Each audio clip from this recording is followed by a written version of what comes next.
La tormenta llegó sin anunciarse, como casi todo lo importante en la vida. El cielo del desierto se volvió de un gris espeso, y el viento comenzó a rugir entre los matorrales. Mateo Ríos, un ranchero de 30 y tantos, endurecido por los años y por pérdidas que prefería no nombrar, iba camino a su rancho cuando vio el primer relámpago quebrar el horizonte.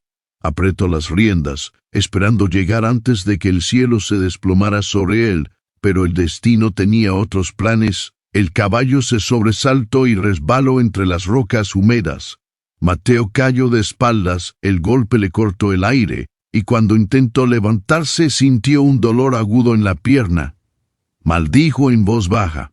Estaba a kilómetros de casa, en territorio apache, en medio de una tormenta y sin poder caminar bien. El segundo relámpago iluminó dos siluetas acercándose entre las sombras. Por un instante pensó que era una alucinación, pero no. Eran dos mujeres jóvenes, con trenzas negras como la noche y miradas tan afiladas como cuchillos recién templados.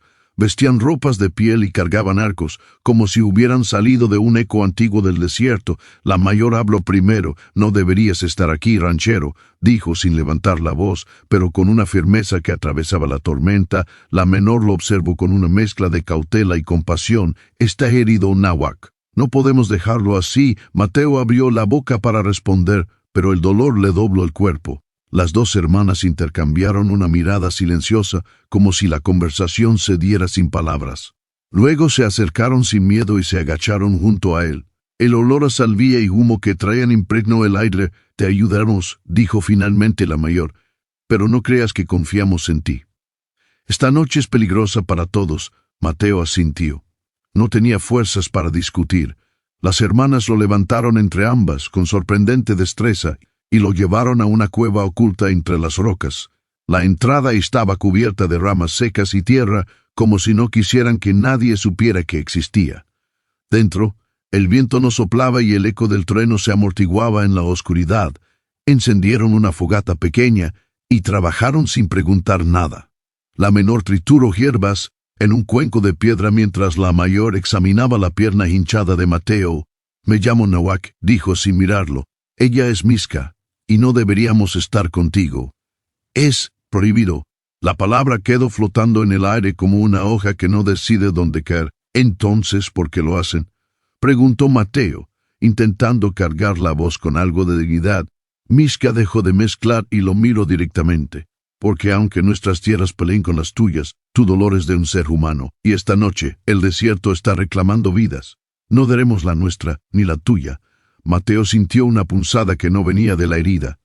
Había algo en esas dos hermanas, una fuerza tranquila, una valentía que no presumía de sí misma. La tormenta se desató afuera con furia. El viento ululaba como un lamento antiguo. La fogata se agitaba, proyectando sombras que parecían bailar en las paredes. «¿Por qué dicen que es prohibido?», preguntó Mateo. Náhuatl tardó en responder. «Somos hijas del jefetazo. Nadie puede ayudarnos, tocarnos o siquiera mirarnos sin permiso, y menos un hombre blanco». Mateo bajó la vista. No sabía qué decir, ni si debía decir algo. La noche avanzó entre silencios y chasquidos del fuego. Miska le aplicó la mezcla de hierbas en la pierna. El alivio fue inmediato, como si la carne aflojara su puño de dolor. «Gracias», susurró él. «Cala y respira», respondió ella, con suavidad. Pasaron horas compartiendo un refugio que nadie debía compartir. A veces hablaban, a veces solo escuchaban la lluvia. Fue una noche intensa, no por deseo oculto, sino por la cercanía de tres almas que no deberían haberse cruzado. Una noche salvaje, no de pasión, sino de peligro, miedo y una verdad que se abrió paso entre diferencias que parecían imposibles. Cerca del amanecer, cuando la tormenta comenzó a retirarse, un sonido seco retumbó afuera, el crujido inequívoco de ramas pisadas por varios hombres. Las hermanas intercambiaron una mirada alarmada. «Guerreros de nuestra tribu», dijo náhuatl en un susurro tenso. «Si te encuentran aquí, te matarán. Y a nosotras también». Mateo intentó ponerse de pie, pero el dolor lo hizo tambalear. «No puedo correr». «No tienes que hacerlo», dijo Miska, con un brillo decidido en los ojos. «Nosotros te haremos desaparecer». Antes de que pudiera preguntar cómo, ambas cubrieron rápidamente la fogata con tierra, oscureciendo la cueva. Luego, entre las sombras, Miska tomó el rostro de Mateo entre sus manos. Confía. Nahuac levantó una manta gruesa de piel y lo cubrió entero, presionándolo contra el suelo rocoso. La manta olía a tierra, humo y savia. Le taparon la boca para que no respirara fuerte. Los guerreros entraron. Se oyeron sus voces graves, el roce de sus lanzas contra la piedra. «Hijas de Tazu», dijo uno, «vimos fuego desde lejos. Hay un intruso en nuestras tierras». «No aquí», respondió Nahuac, con un temple inquebrantable. «Solo nosotras». Buscábamos resguardo de la tormenta. Mateo podía sentir la vibración de los pasos a centímetros de su cabeza. Un guerrero se acercó tanto que su voz resonó justo encima. «Podría jurar que olí sangre, la tuya o la del cielo, no sé», respondió Miska, y su tono inocente tenía filo de acero. Hubo un silencio espeso.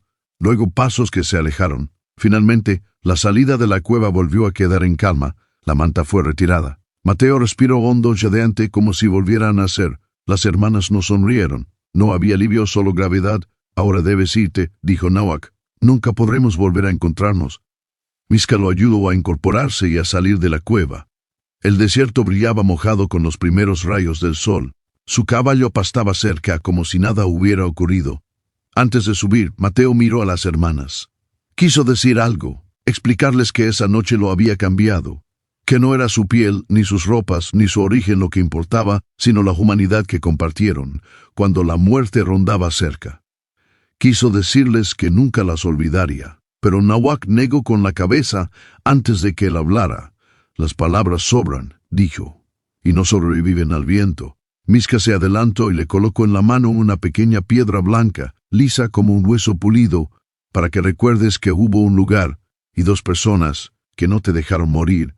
Mateo apretó la piedra con fuerza, como si su calor pudiera quedarse para siempre. Montó su caballo y se alejó sin mirar atrás, porque sabía que si lo hacía, el peso del destino lo quebraría.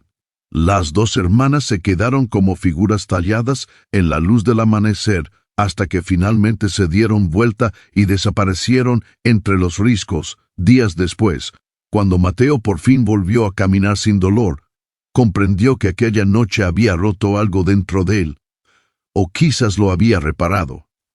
Había vivido entre dos mundos que se odiaban, y había encontrado compasión donde le habían enseñado a ver peligro. Había sentido la fragilidad de su vida y la fuerza de la de ellas, y cada vez que cerraba los dedos alrededor de la piedra blanca, el desierto entero volvía a respirar dentro de su pecho.